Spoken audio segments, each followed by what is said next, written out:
Good morning everyone. চলে এলাম তোমাদের সাথে সকাল সকাল। তো এখন আমি করে নেবো ব্রেকফাস্ট। কর্তা চলে গেছে কলেজ। চলে এসছে আমার এই যে গরম গরম আদা দিয়া র চা। আর একটা জিনিস তোমাদের একটু দেখাই, দিতে চটপট দিই। এই যে মেয়ে খুলছে, এই যে বান পাউরুটি, ভেতরে চিনির শিরা দেয়া। কে কে খেয়েছো এটা ছোটোবেলায়? আমি তো ছোটোবেলায় আমার প্রতিদিন সন্ধ্যের ব্রেকফাস্ট ছিল এটা, বেকারির টাটকা বান পাউরুটি। তো এখন তো আর টাটকা পাই না, সকালে নিলে একটু বাসিই থাকে।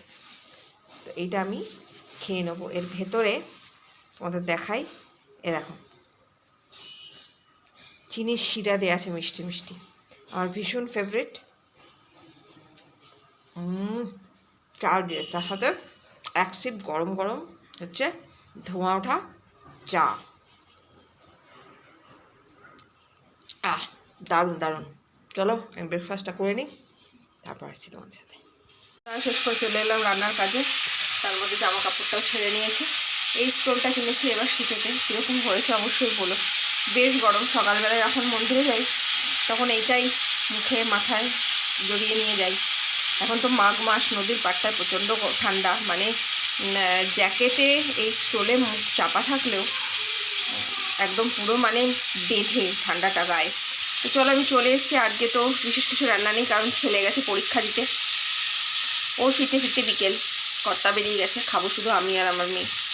তো আজকে রুই মাছ পেয়েছিলাম, সেই মাছটাই ভেজে নিয়েছি, বেশ ভালো বড় বড় করে পিস করে নিয়েছি।